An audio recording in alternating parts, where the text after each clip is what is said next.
Hai guys, kali ini saya mencoba merangkum film yang berjudul D-Day Battle of Omaha Beach. Film ini dirilis pada tahun 2019. Saya doakan bagi para penonton sehat selalu, dimurahkan rezeki dan diberi umur panjang. Makan ketimun di pinggir kolam daripada melamun mentunjukkan nonton di film. Film diawali tepatnya pada tahun 1944.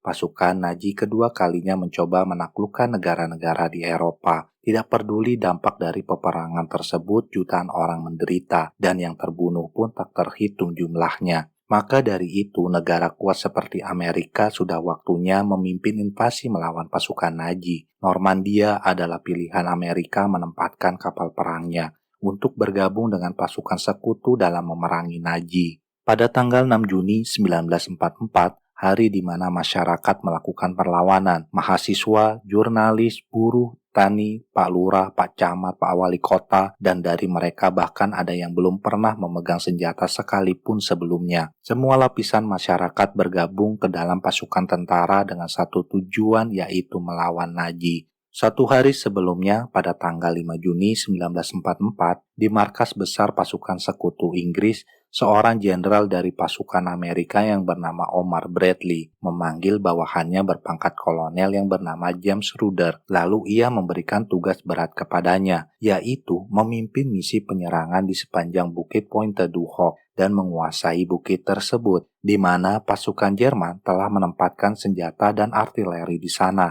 James siap untuk mengemban tugas tersebut dan memimpin pasukannya yang bernama Ranger. Thank you, sir.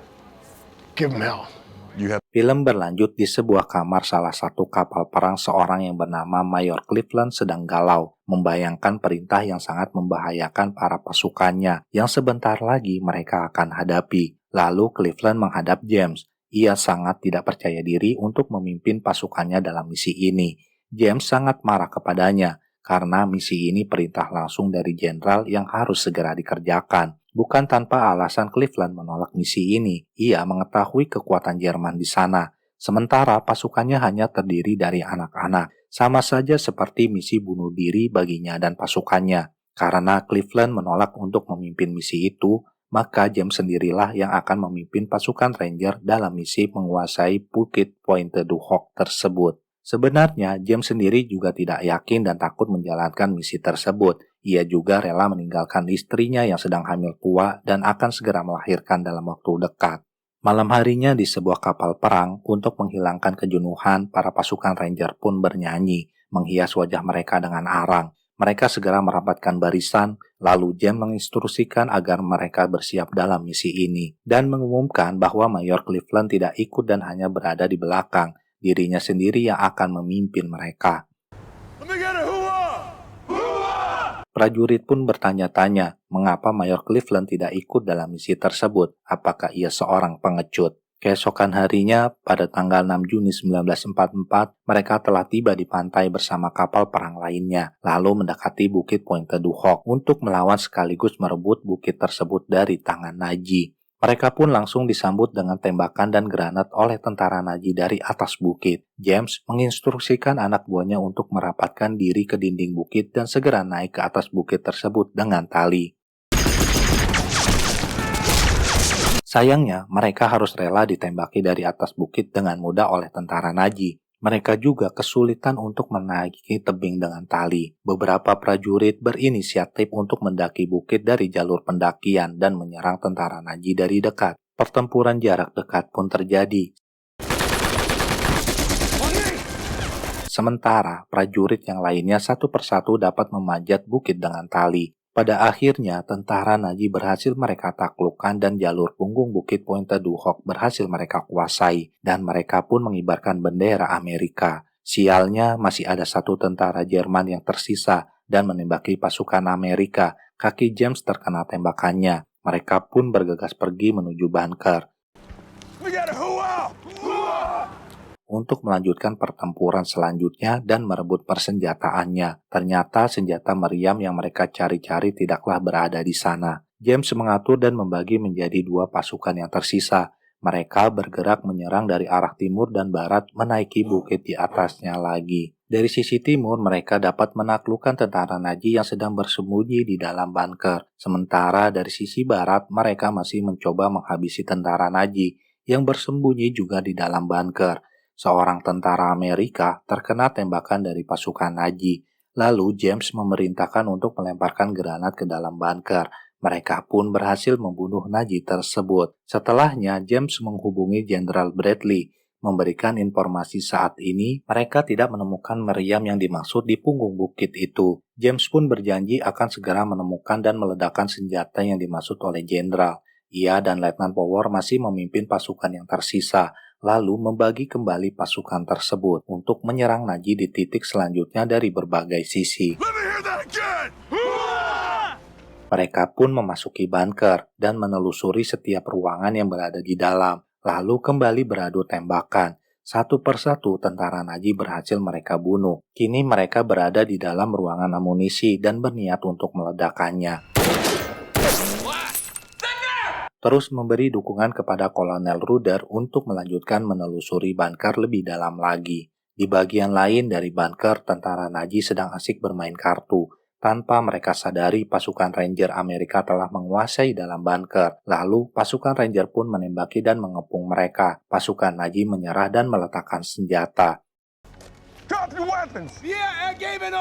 James menyuruh Sersan Kuhn yang fasih berbahasa Jerman untuk menginterogasi seorang pasukan Nazi agar mereka menunjukkan persenjataan serta persediaan makanan dan minuman mereka. Sementara seorang pasukan yang bernama Wiley memperban kaki seorang pasukan Nazi yang bernama Horst. James menghubungi Jenderal kembali, memberikan informasi mengenai situasi di punggung bukit. Sampai sejauh ini mereka tidak menemukan senjata yang dimaksud. Tiba-tiba Horst mengambil pistol lalu menembak seorang pasukan Ranger. White pun menembak seorang dari mereka. Akhirnya seorang tentara Nazi menunjukkan keberadaan dari senjata yang mereka sedang cari-cari, yaitu berada 2,5 km di sebuah gudang pertanian ke arah selatan dari tempat mereka berada saat ini. Kemudian, James pun memerintahkan untuk meledakkan gudang amunisi yang berada di dalam bunker dan menyandera beberapa pasukan Nazi.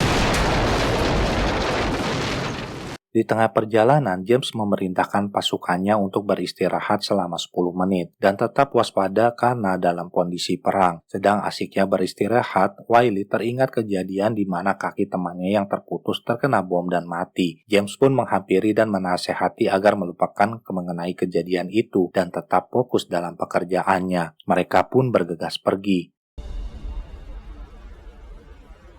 Di perjalanan, mereka menemukan sebuah bangunan. Di sana didapati seorang pria yang bernama Nikolai, berasal dari Polandia, bergabung dengan tentara Perancis melawan Nazi. Nikolai mengatakan mereka tidak bisa pergi ke arah selatan, karena banyak tentara Nazi yang mereka akan temukan di perjalanan. Dan di sana juga ada senjata yang sangat besar seperti yang diperkirakan para tentara Amerika, yang berada di dalam perkebunan dan dijaga banyak tentara Nazi. Markas tentara Nazi berada di sana dan perkebunan tersebut berada di sekitarnya. Tetapi perkataan Nikolai bertentangan dengan yang diberi oleh seorang tentara Nazi yang mereka sandra. Seharusnya mereka pergi ke arah timur bukannya selatan.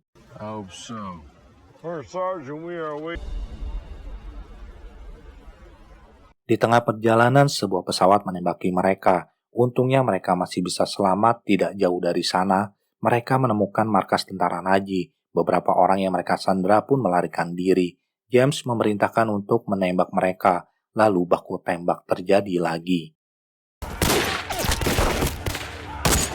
Demi menyelamatkan rekan-rekannya, Sersan Lenz menindih granat yang dilemparkan oleh tentara Nazi. Ia pun tidak terselamatkan. Lalu mereka menggeledah markas tersebut dan tidak menemukan sesuatu lagi. Sepertinya Nikolai tidak berbohong. Carbon memberi info ada sebuah peta besar dan senjatanya berada di gudang setengah mil dari tempat mereka berada saat ini. Mereka pun menemui musuh di depan kembali. Baku tembak pun terjadi lagi.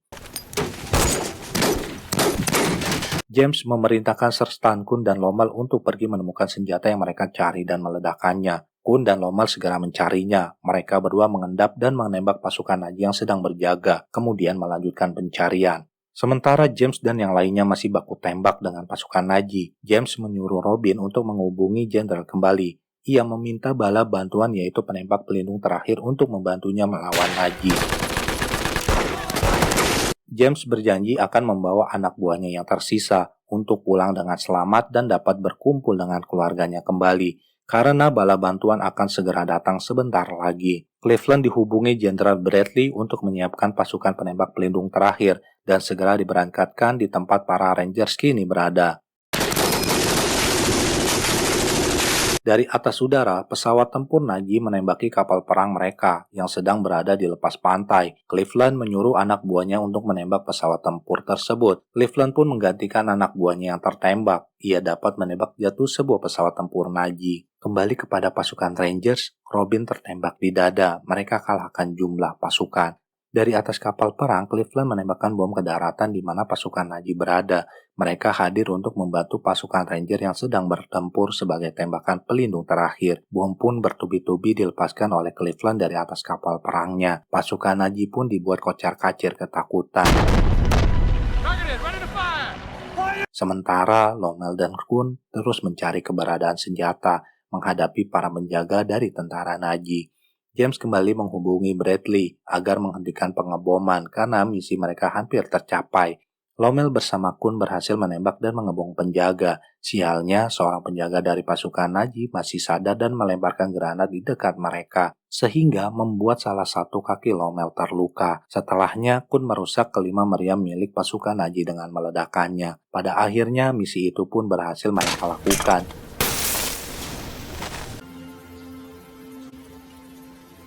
James menghubungi kapal perang. Cleveland menerima panggilan tersebut dan meminta maaf kepada James. Sampai di sini film pun berakhir. Saya ucapkan terima kasih. Sampai jumpa kembali.